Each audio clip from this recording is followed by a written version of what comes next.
Welcome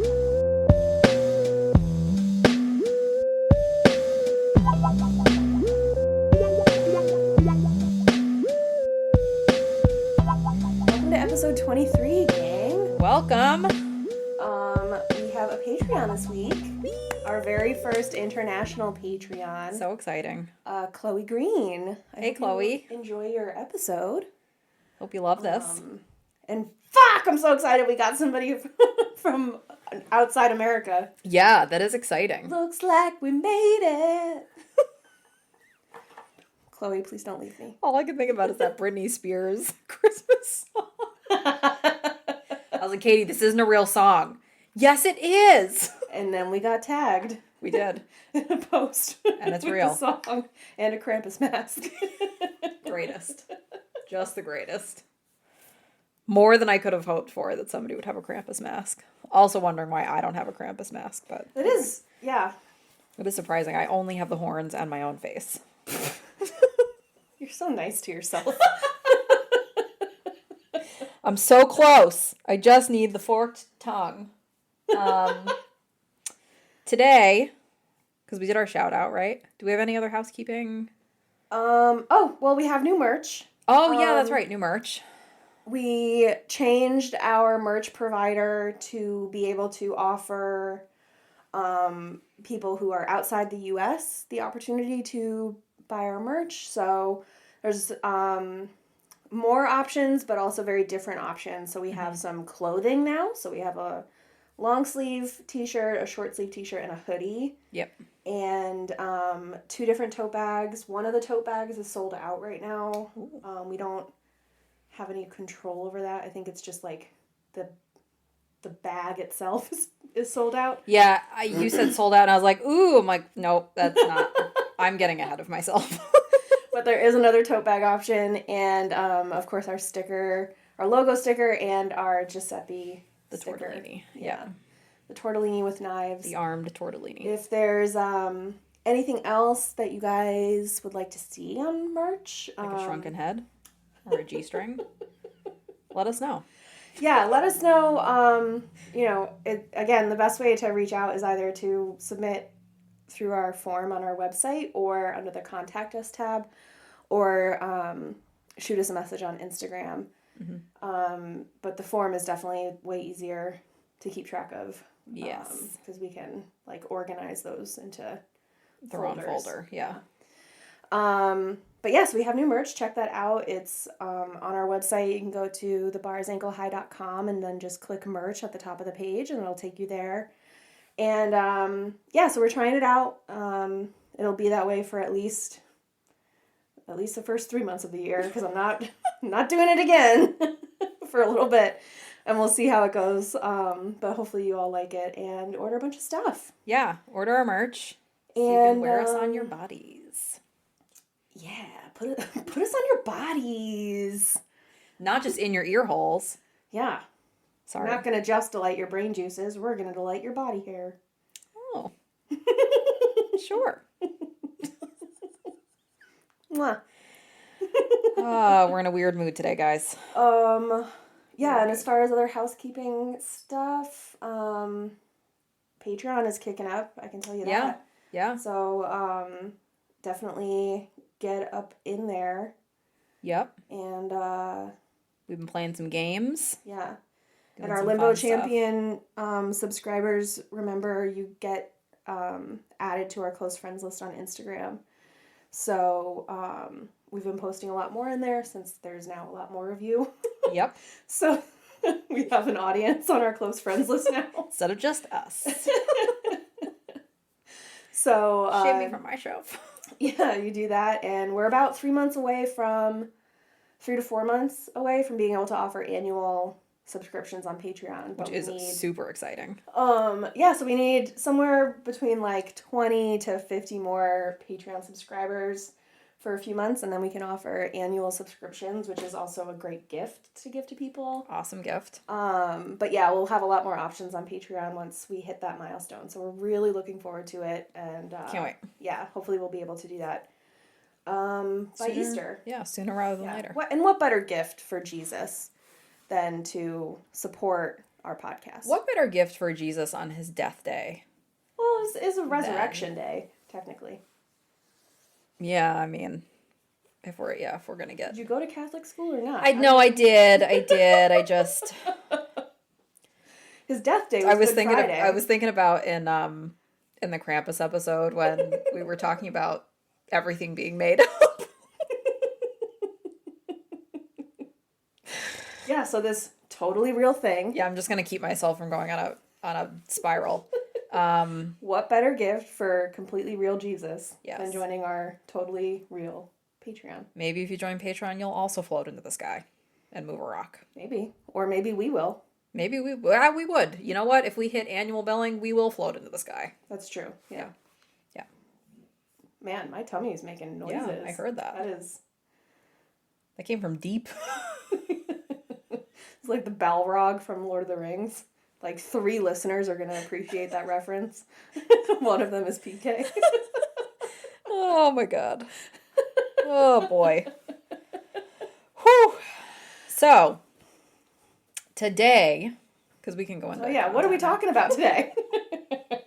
We're ready for this now, right? Because I'm always immediately, like, we hit record, I'm like, all right, so... Katie's like, no, we have things to talk about first.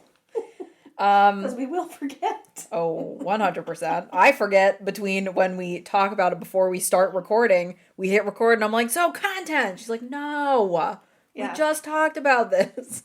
Remember when we recorded our promo trailer? And I was like, I'm Katie. And you were like, and I'm Garet. And then I looked and off. Then you stopped talking. Finished. Just stared at the wall.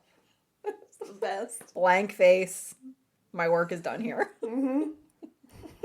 Bringing that energy into today's episode. Happy New Year. Happy birthday. Oh my god. We are talking about hormones today. So, there's a lot of information with this. Is this hormones in general or hormones and ADHD? So, it's kind of both. Okay. So, I was going to focus just on hormones, the ADHD, but I kind of, when I started reading about stuff, I was like, well, let me just go back and read on a more fundamental level what this is, and then maybe I'll understand the impact better. So I felt like it was important to kind of do, remember like in 5th or 6th grade when you have to like growing to maturity or my changing body or whatever. Yeah, that's how I learned what pubes are. That's how you learned what pubes were? Well, yeah, I didn't have them yet. Oh my god. So yeah, I want to cover, as much as I was just going to be like hormones and ADHD, I say this every Don't worry, I'll cover the ADHD with my bullshit tangents. I kind of fell down a rabbit hole and I thought it was important to cover everything from like a fundamental level too. That makes sense. Because also I feel like, at least in the United States, like our sex ed is lacking. Yep. So I learned from this. I thought maybe other people would learn from it too. So we're going to kind of cover both. It's going to be like a crash course in hormones and also how it impacts ADHD symptoms.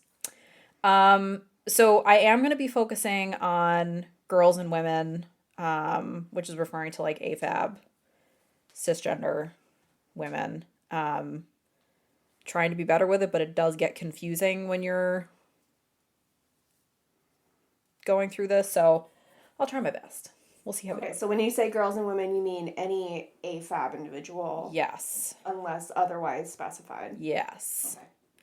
Okay. Will you be discussing the effect of transitioning on hormones? So I'm not planning on covering it right now, but I want to update with that and other like hormonal, I want to cover that as well as like other hormonal issues that people have, like PCOS and hyperthyroidism, things like that. That's like down the road. Yes, those are that's like a to be continued. So I think this is going to be an ongoing conversation. I also think this is one of those topics that more information will come out and we'll probably updating as things go on because it is interesting. Okay, noted. And also, when you are researching or there's stuff showing up in your feed about like hormonal imbalances, it can get a little like woo-woo with just do this essential oil and it'll fix all your hormones. So we're going to try and avoid that and stick to like real information as much as we can. So hormones impact every person. It doesn't matter what your gender was assigned at birth or really anything. I mean, hormones really impact all humans their whole lives, just differently. And I think something else to keep in mind is, you know, because girls tend to display more internalized ADHD symptoms like inattention, daydreaming, forgetfulness, there's a lot of girls that go without proper diagnosis and treatment, which we've talked about before. I mean, you know, it's much easier to overlook somebody sitting daydreaming than somebody who can't sit still. Correct. And I think that kind of contributes to this gender bias, which comes up a lot. Again, we talked about it before, but that litmus test for ADHD has historically been male presenting symptoms. And I think because there's a lot of like co-occurring things like anxiety, depression, girls are underdiagnosed and I think face more of a medical bias based on gender. Totally. And obviously, like, this has been a topic of conversation, especially like the last few years. Yeah. Things like medical bias, you know, gender identity, race, weight, socioeconomic status. There's a lot of things that kind of feed that cycle. And obviously, it's not just white male doctors that are doing it. I mean, it is Totally. It's a big problem. So just to touch on that medical bias that I think plays a major role in hormone and hormone related issues. Well, yeah, I mean, if the establishment of white cishet men is researching and publishing all the information on it, then it's all going to be information that is presented in a way as if it applies to everybody when that's not the case. Right, we're getting a fraction of the picture. Right. Yeah. Which is so easy to then, as a woman, internalize that and be like, I guess I'm just broken. Right. There's just something wrong with me. Like, how many issues, especially hormonal issues, go completely unmonitored, completely untreated, and like on a very fundamental level, like, are we shortening someone's life because we're not treating something that could be treated? Are people living with chronic conditions because somebody's not taking them seriously? Or the answer is yes. Yes. I'm posing these like they're rhetorical. This morning for my back pain, and I was like, I shouldn't be waking up with back pain, but I've got these enormous sweater cannons that I'm hauling around every day. And like, I mean, when we talk about things being untreated, unmonitored, like when I had to be about 20, maybe 20, and I said to my gynecologist, like, hey, I think I have polycystic ovarian syndrome. Like, I was reading about it and, you know, I have all of these symptoms. He looked me right in the face and was like, no, you don't have that. Period. Like, that was the end of the conversation. I saw a different practitioner 5 years later, and the first question she asked me when she walked in the room after like, hi, how are you? Was, has anybody talked to you about polycystic ovarian syndrome before? And I was like, hold on a second. I'm just going to scream into the void. And then we can have this conversation. Yeah, like pseudonominous. That pterodactyl. Yeah, like that. Tune into Patreon to get that reference. And hear me stumbling through pronunciation. So, yeah, I mean, it's definitely, I think it's something that a lot of people experience, but certainly a lot of women experience. And for sure, when it comes to hormones, which, I mean, the endocrine system is just so, it impacts so many different things in so many different ways that I think it is hard to pinpoint hormonal issues a lot of the time. Totally. I think, like, my realization that I had no fucking concept on hormones and what they do to me is when I was meeting with my dietitian, and she was like, well, cortisol is a hormone that like causes all these other things, and it didn't even occur to me that that would be called a hormone. I thought hormone was estrogen and progesterone and testosterone, the things that end in "-one." Yep, is all I knew. Period. Those three things, either it makes you have a period or it makes your voice drop. Like, yes. You're either mad or you're sad. Those are the only two options. Right. Or you're shedding a lining of some sort. That's all that can possibly happen. I know about hormones. Right. I took sex ed in the US. I had no clue. And then I was like, well, shoot, what other hormones are flying around? Totally. Evidently a bunch. There's a bunch. There's a lot. So the average age of diagnosis for women with ADHD who weren't diagnosed as children is 36 to 38 years old. Oh, I'm finally above average. You're like, yes, I beat the odds. 34. Take that. And usually before that, girls and women are diagnosed as having like a mood disorder or anxiety, which that's exactly what happened with me. And even if these are secondary conditions, treating those is not going to like cope with what is actually going on, which we know, we've talked about. So estrogen, obviously for women, is a key component in the reproductive system. But there's also a very strong link between different cognitive functions when it comes to estrogen. So I guess different hormones have different like target organs where they go. Okay. So for estrogen, the brain is one of those targeted organs, which I didn't. That's why we're smarter than men. That's it. End of the episode. We solved it. So estrogen can affect, and I was shocked by this, estrogen can affect dopamine, serotonin, and norepinephrine. Well, fuck me. Yeah. God. And obviously, we've talked about these, I don't know, I'm fine. 10,000 times. So we know that those three things have a major impact on cognition. My calm strip. Memory. Katie furiously rubbing the calm strip on her phone. Limbo 20. She needs a fresh one because she just rubbed that one smooth.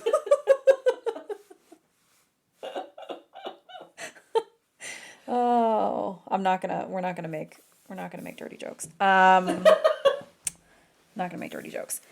So we know dopamine, serotonin, norepinephrine, those impact cognition, memory, focus, mood, sleep. And so estrogen fucks with that production? Yes. And that balance, which in ADHD, they're already fucked. Correct. Okay. Yes.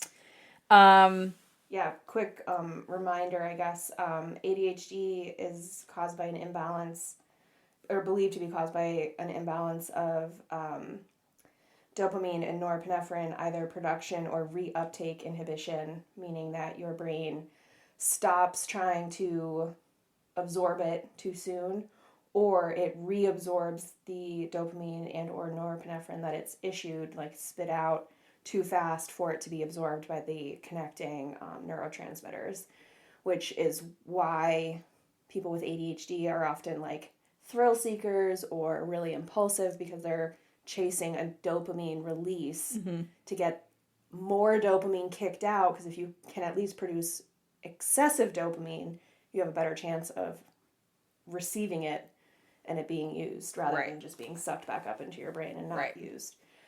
And also, who doesn't love that hit of, ooh. You love new things. Don't get me wrong. There's also that factor. Yeah. Shiny. And there was research in 2017 suggesting that like attention and those executive function skills can improve when estrogen levels are higher. Meaning conversely, ADHD symptoms can worsen when estrogen levels are lower. So we know that women's lives are very much shaped, despite everybody being impacted by hormones, women's lives are very much shaped by these defined era in their lives of changing hormones. So when we're adolescents, we start puberty, which then rolls us right into menstruating, which causes like decades of hormonal fluctuations. Some people in that time also then have pregnancy, which causes its own hormonal surges and fluctuations and drop-offs. And then, you roll into perimenopause and then menopause, which is another shift in hormones. So really, women's whole lives are in this period of hormonal flux that we know about, but I feel like aside from jokes, probably isn't really talked about a No, it's like fully accepted as like, Right. that's life. That's just how it Hot is. flashes. Ha ha. You're gonna pee your pants. Have fun. Bye. And plus, like, there's other major disruptions to hormone cycles, like PCOS, like we were mentioning, hyperthyroidism. I didn't realize diabetes is considered a hormonal imbalance. And the current trend of diagnosing Ozempic, I think is what it's called. The diabetes, drug. type 2 diabetes medication Yep. as a weight loss medication for people without type 2 diabetes, that's causing now a shortage of medication for people who actually need it. Yes. Yeah, it's also fucking with their hormone systems as well. What a shock. Yeah. So weird how that happens. Yep. And obviously, you know, changes to hormones like transition of genders. And the endocrine system it's complex. It's comprised of multiple different glands that produce multiple different kinds of hormones, and it's interconnected, slow acting, long lasting. Like, it really is. It's a very pervasive thing that I think it just makes it it's like a moving target. So you've got this ever changing landscape that impacts, I mean, as far as ADHD goes, it's constantly like moving ground and impacting what you're experiencing and how you can manage that, because the ground's kind of always shifting. It's like, I'm picturing either, and I don't know if you probably have, but like the peat bogs in like Ireland or Scotland, like, you're sort of steady enough, but like, you take a step and you're gonna fall on your face. Right, like if you're not like paying attention, right, then you will lose your balance and you'll totally wipe out. Or alternatively, like those water bridges that are like they have them on the ocean or whatever to help people with mobility issues to like be able to experience waves and stuff. Same kind of thing, like a dock that's sort of like free floating. Right. Where like, yeah, you can keep your balance, but you got to focus on it. Or if things are calm, it's fine. Correct. But when conditions change, you're wiping out. Yeah. So it definitely, and I think endocrine issues, because there's so many different targeted organs, and there's just a really broad range of symptoms that people experience, it can be kind of hard to pinpoint those issues. And I think a lot of the times with that medical bias, like, people aren't investing the time in trying to figure out why, how, right, what's going on. I think it seems like, and I don't personally have much of this experience. I've heard, certainly your stories. You're welcome. But thankfully my doctors have always been very receptive to what I've been saying. But I do think that, to an extent, even talking with like my mom or other girlfriends, it's very like, like close enough. Yep. Like, we can like maybe manage your symptoms 80% of the time. Yep. And that's like an ideal outcome. And if that management involves 15 other side effects, well, that's part of it. Yeah. So you can either deal with those side effects, or you can deal with the issue that's going on to begin with. Which totally happens to men too. Yep. I know men that has happened to as well, where their doctors are like, well, we can just give you another medication, rather than like adjusting something right that's currently in the mix or figuring out a different solution altogether. It's just this continuing like piling on. And yes. I have no problem with taking the medications that I need to take, but I can feel myself kind of getting to that point where it's like, I don't want to constantly be going to the pharmacy. Yes. And like constantly be on something where now every time I take a trip, I have to plan out how much medication I need to take with me, and when I need to get a prescription filled, especially for my ADHD meds. Yep. Like, that's a fucking nightmare. Side note, I did that one time. So I have great health insurance. Yeah. There was one time I was going on a trip and I was going to run out of a medication while I was on that trip. So I needed it filled like a week early. Mm-hmm. And I called the pharmacy and I was like, hey, can you just refill this early? No, you have to call your health insurance company. So I called the health insurance company and had to like jump through all these hoops. And then the lady is warning me, you can only do this once in a plan year. I'm like, what if I have to travel more than once and this happens again? Like, okay, so should I start skipping some of my doses to like give me extra medication so that in case I have to take it while, you know what I mean? I just It's took, nuts. did you sign up for that thing through our health insurance of, it's like the new health monitoring bullshit where you get No. like free money? Um, I did. And so you have to do this like health questionnaire thing Mm-hmm. to earn points. And so I'm doing it. And one of the questions was like, do you take the medication that's prescribed to you? Yes. Mm-hmm. Do you take it as prescribed and follow all the instructions? Yes. Yeah. Have you ever not taken it as prescribed? No.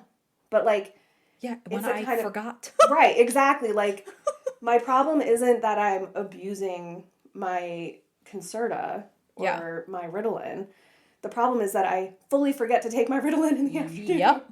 Or I accidentally drop my Concerta pills down the sink when I'm trying to fill my Right. little pill organizer. And that's the other thing too. It's like, so what if I dropped them and they got wet? Or like, there's just so many things that can happen, and to That act fully like, happen to people with neurodivergence. Like, right. I'm not out here selling my Ritalin. Like, it's And just, first of all, I mean, I have a whole life. It's not worth it for me to like right. risk it to do that. Right. But also like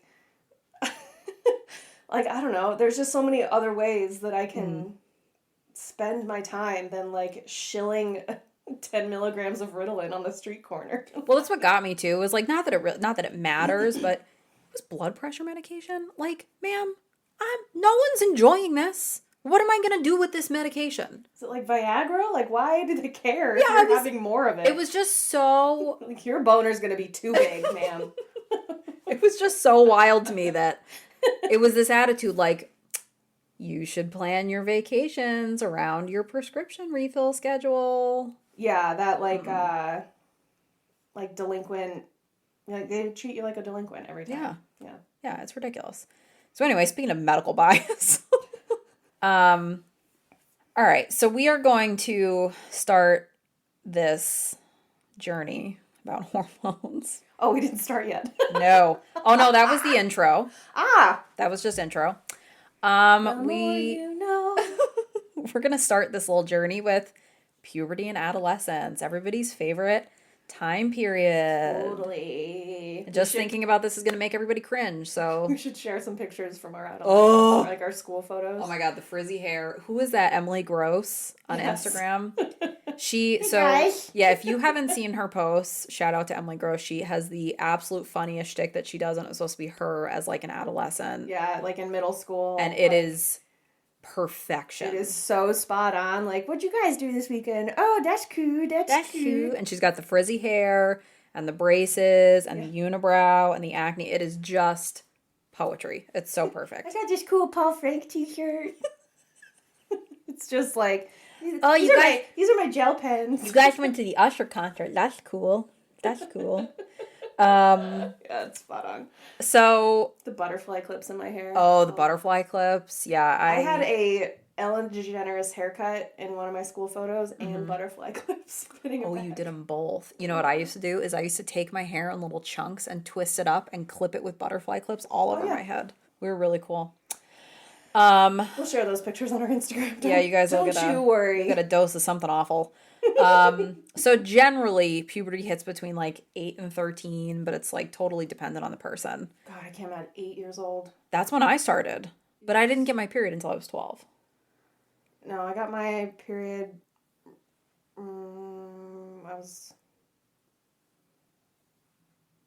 Well, it was like spring of '99, so I was 11, and yeah, 5th grade. Thank God I was at home. Ugh, I was at school. awful. Actually, so I was at school, and the first time I just like spotted, but felt like garbage. And because the PCOS, I then didn't get it again for like 6 months. Ugh. And there was just a day, because, you know, there was no emphasis on like drinking water when we were kids. No, but extreme emphasis on drinking milk. Yes. Yes. My bones must be steel. There's just no way. I have Superman bones. Our parents' bones are made of like brand new Play-Doh, extra soft. Yep. I must have just gone like the whole afternoon without using the bathroom. And I got home from school and it is truly by the grace of God. I did not bleed through my pants because I got the heaviest period. Oh my God. And I like throw the underwear away, almost went through my pants. Like, don't know how I dodged that trauma. Holy moly. From like 7th grade. And I mean, then I felt like had garbage. that trauma from 7th grade wearing khakis. Oh. Orchestra. I mean, how many times as a preteen did you stand up and say to your friends, "Am I good?" I just got really good at like standing up in a very dramatic fashion to kind of like peek and make sure that there was like nothing between, I don't know. I just love the thought of Katie thinking she's being really subtle with Super this. subtle. And I would just, love to see the doing like a bend and snap candid camera version of Katie erupting from her chair, turning around, looking at the chair and checking, and then being like, "Okay, great, I'm good." I also carried like a purse with me in middle school that had all of my accoutrement. Yeah, I had more tampons and pads than like any one person. Actually, let's be honest, I just had pads. I probably had about pads. 10 billion I pads. was told by my mother that if you used a tampon, then people would think you were easy. Well, I was just afraid of them, so. I didn't use them until college because then I was like running from class to class and I was like, I need a solution to... Yeah, this pad is like, not going to work. 10 minutes between class and having to sprint 3/4 of a mile across campus. Yeah. And, like, the line for the bath, like, no, I gotta... Yeah, I don't think I started using tampons until I was in college. And even then, like, never been a fan of tampons, like, used them when I had to. I so prefer them, especially at night. Oh my God. Loathe tampons. At night, like, as a teenager, I basically, like, created a Lisa Rinna Depends for myself by, like, wallpapering the back of my underwear to prevent leaking. Because otherwise, it would just, like, go all the way up my crack. Yeah, it's the worst. If you're a man listening, you're probably tuned out already. Yeah, but... you know what? It's just, just don't listen, because... PK's like, it's going to get nitty gritty. Suddenly, you're not as cute. Less cute. So obviously, puberty, adolescence, there's physical and emotional impacts, but this is actually a time when the body is growing and changing as fast as it did in infancy, which I think is really interesting. Whoa, that's horrifying. Yeah, isn't that crazy? But that tracks, though, because I remember, like, in 5th grade, actually, I changed shoe sizes in a 30-day period. It's not, My and, mom like, was so leg mad. pain. Yeah. I don't remember that. Oh. My mom would mention to me that I had, like, mood swings or whatever, and I just what are you talking about? I just think that my brother is annoying. Yeah. Like, I don't know if that can be blamed on a news swing, like, or... Ooh, news swing. I like it. Not just me having a problem today. A mood swing? Yeah, a mood swing or a news flash, I don't know. But yeah, I don't remember a lot of, like, mood swings. And I don't remember ever feeling especially shitty, like PMS-y. I don't, like, there was never, and that was one thing that I always struggled with until I was on the pill, was, like, figuring out when I was going to get my period, because I never felt, and this goes back to my complete aloofness when it comes to anything. No awareness of anything. But I just didn't feel run down until I was like 3 days into my period, and then I'd be exhausted. But yeah, until then, perhaps my hyperactivity was shoving me over the edge.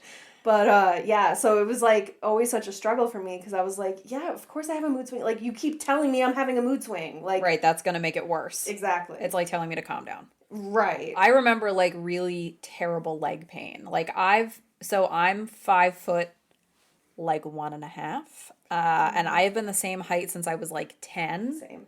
Because I shot up in, like, 4th or 5th grade, and I was the tallest kid in my class, and everybody was like, you're going to be so tall. But then I stopped, and everybody else kept growing. Yes. So I remember having really terrible growing pains in my legs. I remember my legs just, like, aching.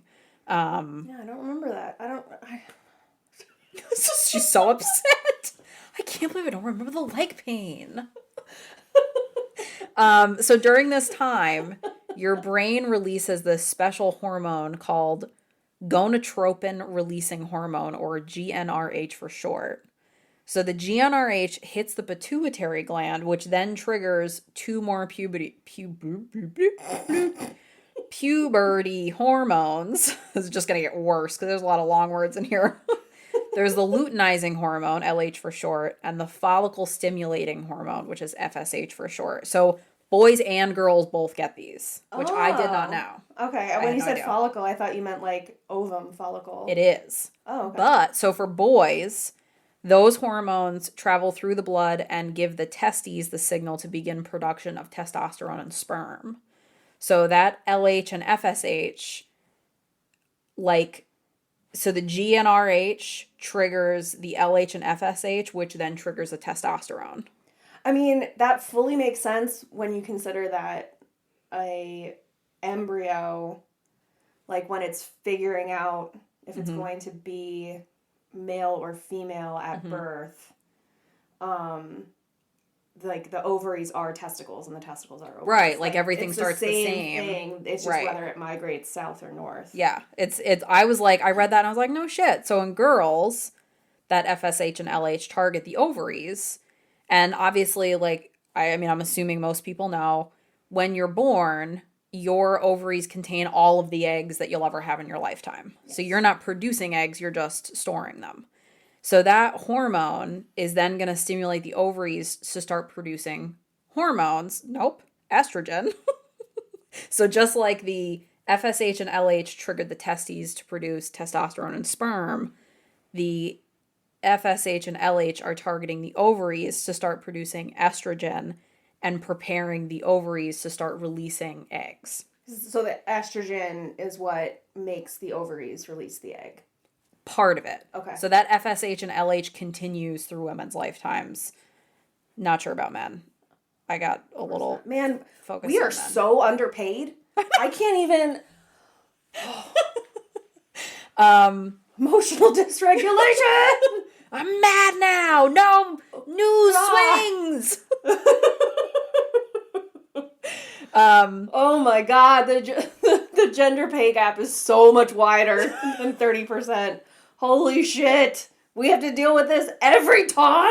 I'm just going to let you know that this anger that you're feeling is only going to grow as this episode goes on. So prepare. No! Be prepared. Like that Scar song from The Lion King. Except I'm the dipshit hyena Ed. Katie's got bones Chewing and she's just like drumming. So that the estrogen, the FSH, the LH causes girls' bodies to mature and start ultimately, like in reality, preparing for pregnancy. Right. We're just not living in the Puritan times where you have to get pregnant when you're 14. Right. So ideally. Goodness. Yeah. And also worth noting, because I just feel like I have to state this, even though we've kind of already talked about it in previous episodes. So this period of time intentionally causes girls to gain weight. So your hips fill out, your breasts start developing, and it is not considered healthy or safe for girls to be dieting during this time. However, most of us started dieting around this time. Yes, because that's when our schools started reporting our BMI. Yes. In gym class. So, probably. Stick it to the man and ignore that advice because, and not obviously, like, we're not giving medical advice on this show because we're not clinicians, but it's not safe. Like, your body's growing. We obviously know, like, this is the most changing that your body's doing since you were a literal infant. Mm-hmm. So you just need to, like, let it run its course, which is, like, easy to say now that we're not in puberty anymore. But I'm also saying it with, like, such spite because it's that thing of, like, if I had only known that was healthy. Right. And that my body was doing what it was supposed to be doing. Yeah, the weight that I ended up with and ended up being was what my body needs it to be. Right. To theoretically carry a healthy pregnancy. Right. So if I had only had that perspective. Yep. How much, like, basically self-harm thought. Yeah, for sure. I could have avoided for the past and restricting 25 years of my life. That all the cycles that you go through of, like, trying to fix this problem that isn't a problem.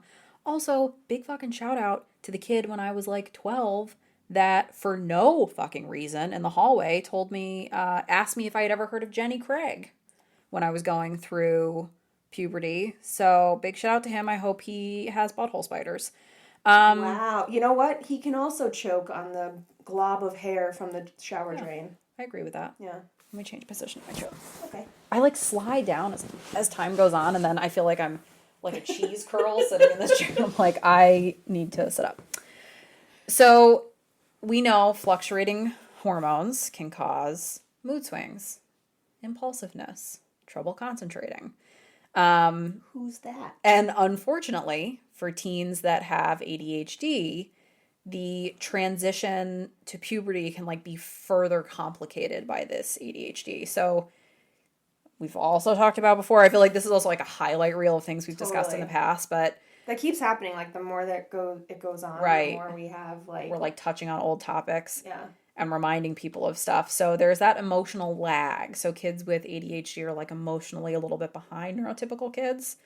And puberty can cause that to be like even more jarring. Because now you've got these hormones that are impacting. Right. Yeah. Like your emotional outbursts, so to speak. Right. Will be more pronounced. Right. Girls, a lot of times, like girls with ADHD become more overreactive emotionally and more like hyper irritable during puberty, and they describe it as like problematic. So mood swings, anxiety, like they said, even feelings of panic, which I do feel like I remember to a degree. I just went so hard into like, I'm gonna do it my way. That doesn't sound like you at all. I don't know how that happened. Katie, what happened when you hit puberty? Yeah, I guess I'm still in puberty then, I guess. I am still pubescent. I'm gonna do it my way, goddammit. I'm gonna figure it out, and like you can't stop me. And it was very self-fulfilling then that Legally Blonde came out. And yes. Elle Woods had her moment. It is all making sense. And I identified with that so much. All making sense. It's all coming. Oh yeah. Well, when you think about it, like emotional dysregulation, which obviously we've talked about, we know is, I mean, for me, that was like I'm still shocked by the emotional dysregulation coverage. Still amazed that it could be positive. Yes, that too.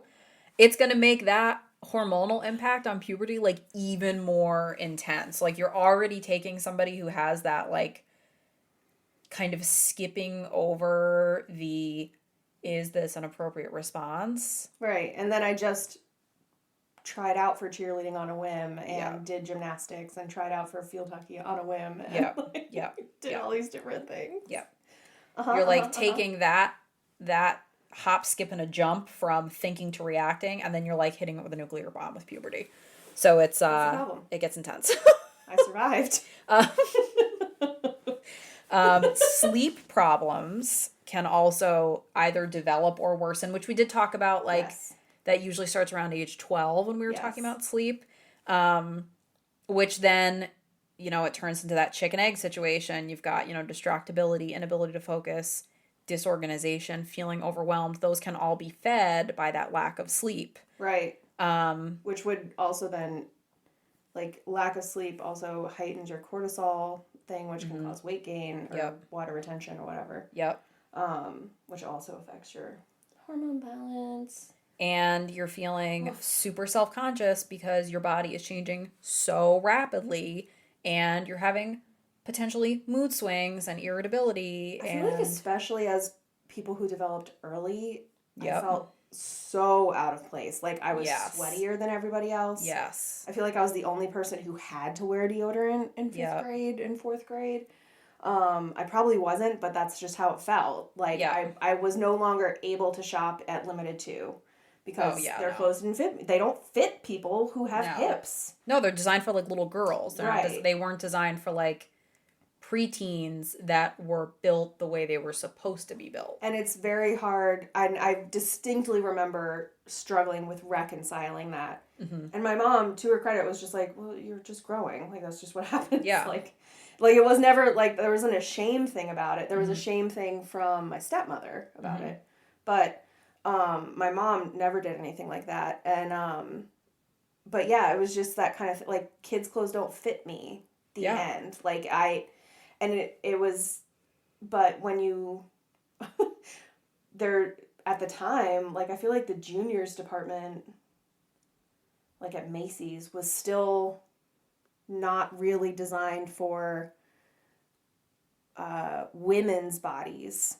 Yeah, no. There was no like I felt like at that age that there was no like teen clothes. No. It was either like in my view frumpy old lady clothes Yes. or little kid clothes. Yeah, like Christopher and Banks, or Yes. you can dress like a school teacher from the 90s. Yes. Or a lady who enjoys going clubbing.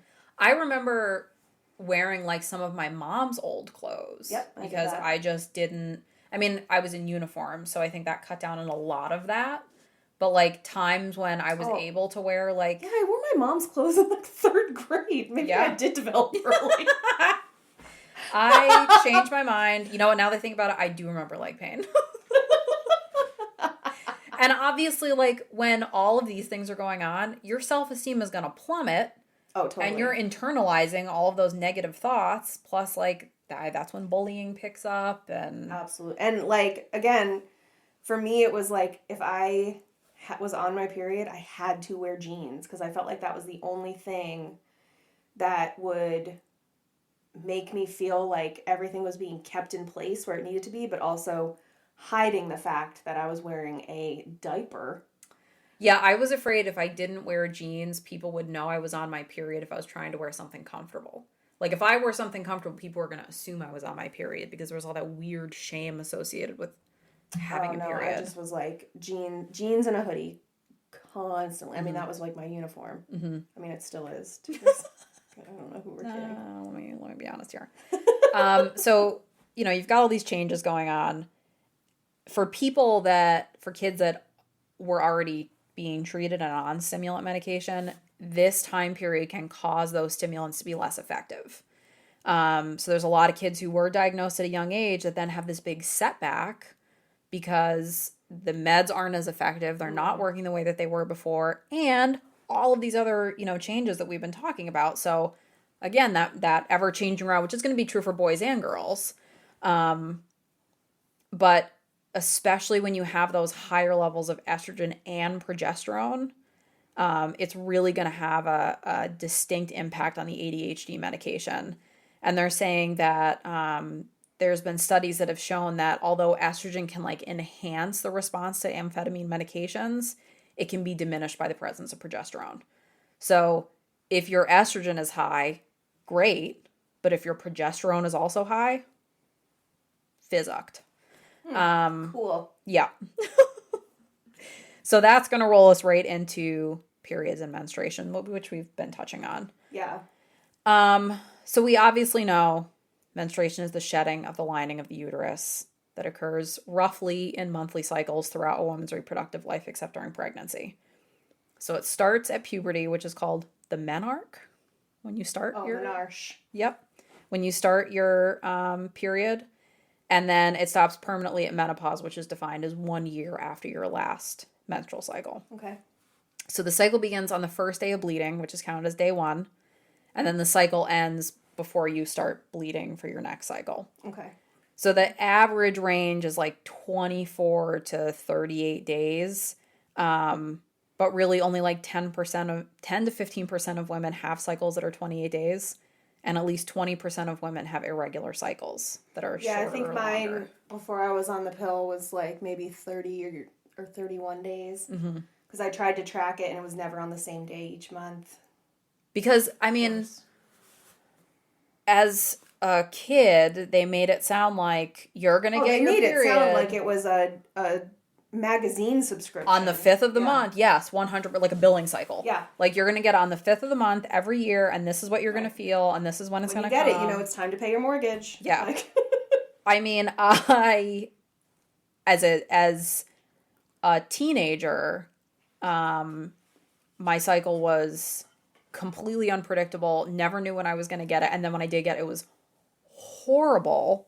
And then when I was 17, I wound up having an ovarian cyst that ruptured because I had this really irregular hormone cycle, and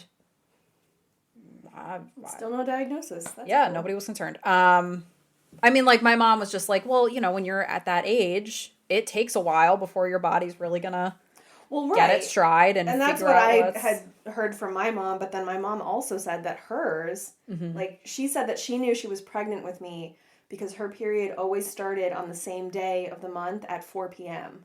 That's how intensely accurate her cycle was. I was always like So my expectation was that mine would be like amazed, that. right, at people like that. Because I knew people like that were like, oh, my period's coming. And I was always like, why do I feel like I am in a dark room? Oh, for sure. And That's it's what just I'm gonna saying. Like, sneak I just up had on no me. idea. Yes. And honestly, so I was on the pill from the time I was like, I don't know, 18 or 19 until 30.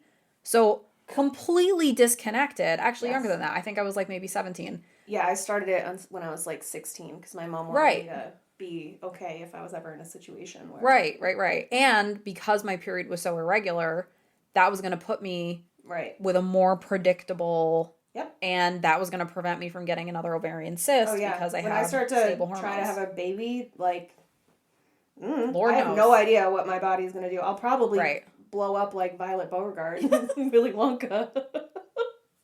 So I really was, until I went off the pill when I was like 30, had no idea because I also used to skip the duds and I would just go pack to pack. Because like around when we were like in our early 20s, they came out with like, there's no medical reason to have a period. You don't need to get it.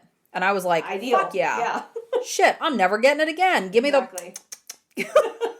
Yeah, give me all the pills back to back. Exactly. And like, I remember at some point my mom was like, you know, you should take a break from the pill and like give your body a break, da da da. And I asked my doctor about it and she was like, no, because back when the pill first came out, yes, because the hormone level was so high. Level was so much higher that they wanted to make sure that you didn't just permanently stop releasing eggs. Right.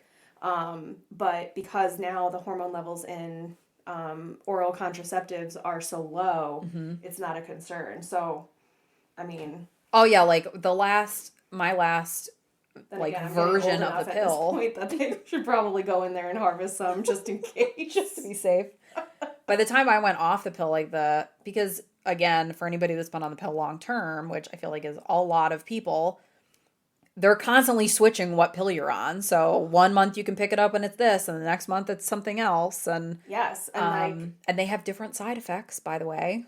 Right, like even if it's the same active ingredient or whatever, if it's a different manufacturer, if it's the same like formulary, at least in the U.S. anyway, the FDA permits a certain percentage deviation from the patented like brand name version. So for example, I was on Sprintec for the longest time, and then my pharmacy switched me over to something called Millie, and I started having side effects from it where I would just have like regular breakthrough bleeding, like full periods.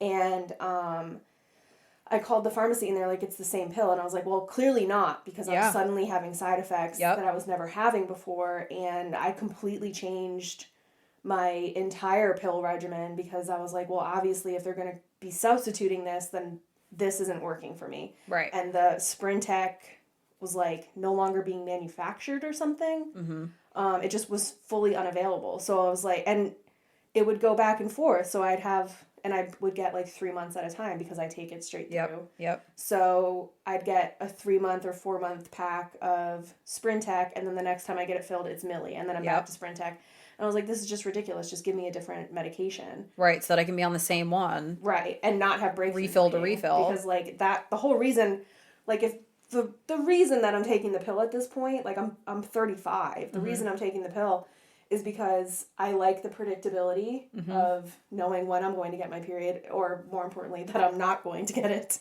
when I don't expect to. And I mean, yeah, the contraceptive part is important, being that I'm in a relationship. But like, there are other ways that we can bypass having kids at this point. Right. So... And also, there's been studies where they've said like the pill ultimately is only like 75% effective in preventing pregnancy. Yeah. I almost fell over when I read that. When I was relying on the pill, I was like, oh How come nobody Well, has my said anything to me understanding is about that this? it you could get pregnant theoretically. A egg could be inseminated, but whether that attachment would survive your break week is like that's the minimal like so it's almost like an induced plan B because the drop off in hormones is so significant that it triggers the period regardless. Right. Which is fine by me unless I've been using up all my eggs and I'm all out. In that case, I'm concerned. Bummer. Yeah, I remember when I started on the pill, whatever one they put me on was $50 a refill because this is like obviously before legislation went through. Yeah, before Obamacare. Right. Yeah. Birth control was hella pricey. I remember my mom being like, okay, you need to call them and ask them for like a generic version of this because $50 a refill is not reasonable. Yeah.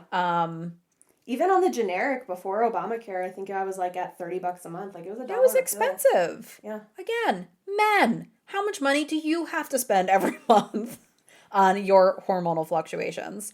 I'm sorry, we're only going to do that about 10,000 more times in this episode. So when they switched me from the name brand to the generic, I wound up getting like, I had terrible headaches. I was having nightmares. I was having mood swings, like all of these things that were unusual for me. And I remember having like, I got into a fight with one of my friends and I was like so up. They were like, they had some kind of like symptoms going on with something, but they like refused to see their doctor. And we just got in this fight and I got like really angry. And I remember my mom being like, what? Are you okay? And being like, bah! It's so mad. And then I was like, oh my God, let me Google this medication. And sure enough, like these were all symptoms. And I'm like, again, has anybody talked to me about side effects? Has anybody mentioned, hey, if you're switching, because I'm thinking it's the same medication. Right. My body's going to react because they don't tell you. Nobody There's tells you. And it's pretty significant. I think it's like up to 5% difference. Yeah. And I mean, when you're like 18, why would I think that the same medication is going to react? I only found out about that last year. That was the thing. I was 34. God damn it. Like, it didn't, like, no one says that. They're just like, it's the generic. It's the same as the regular one. This one's just paid for by your insurance. Yes. Okay, cool. Great. Oh, this is a tier 3 instead of a tier 1. Oh, whatever. No idea what that means. Why are we all crying? Oh, you mean different tier? Got it. Yeah. Oh, TIER. I see. Good job. So yeah, periods are, I mean, and really until I went off, it took me another year and a half to figure out what the course of events is. And sometimes I have a shorter. Like now they have apps that help you track it. Back in the day, I was using like a made up like calendar chart thing that I like wrote on my journal. I was using apps, and then when Roe got overturned, they started warning people to stop using apps. And not that, like, we live in a state where we have to be concerned about it, or it was something that was, like, legitimately a concern of mine, but I just felt like out of solidarity, fuck you, I'm not using Flow anymore. So I stopped keeping track of it that way and started just, like, writing it down. And interestingly enough, so it's saying, like, the average, menstrual cycle, like the bleeding lasts 4 to 8 days. I mean, I've had periods where I've bled for, I don't know, 2-3 weeks straight. But the blood loss during a cycle usually ranges from 1/5 of an ounce to 2.5 ounces, somewhere in there. Sometimes I feel like I've lost no less than a gallon, personally. It does. Yeah, no, it's true. I remember them saying something like 2 tablespoons is like the average amount. Not a chance. Yeah, first of all, I don't know who measures that. That's got to be a weird job. But also, there's just no way that the crime scene in my pants that I experienced, especially as a teenager, is only 2 tablespoons of mess. I think when I went off the pill, I switched over to, I used the period underwear. Oh, yeah. And cups. And the cups have made me so much more aware of just how much there is. So yeah, because those have like a volume of like at least 2 tablespoons. Oh, yeah, definitely. So I'm always like amazed and feel like everybody's a liar. And on that note, we are going to pick up this conversation next week because who has the attention span for a 2-hour episode? Certainly not us. Make sure to tune in next Thursday for the continuation of this conversation, and we will talk to you soon. Bye. Thanks for tuning in. We'll be here next Thursday with a brand new episode to delight your brain juices. In the meantime, the best way to support us is to leave us a 5-star review on Apple Podcasts, Spotify, or your favorite podcast streaming platform. You can keep up with us during the week on Instagram and Facebook at The Bar is Ankle High and on Twitter at Ankle High Pod. If you want even more ankle high hot takes in your life and have a few dollars to spare, consider joining our Patreon at patreon.com/thebarisAnkleHigh. We post bonus episodes there full of our karaoke attempts, Am I the Asshole discussions, and wondering how we even managed to survive this long. Patreon subscribers also get exclusive access to our secret Patreon-only Facebook group and get added to our close friends list on Instagram. Until next week, remember to be kind to yourself because the bar is ankle high.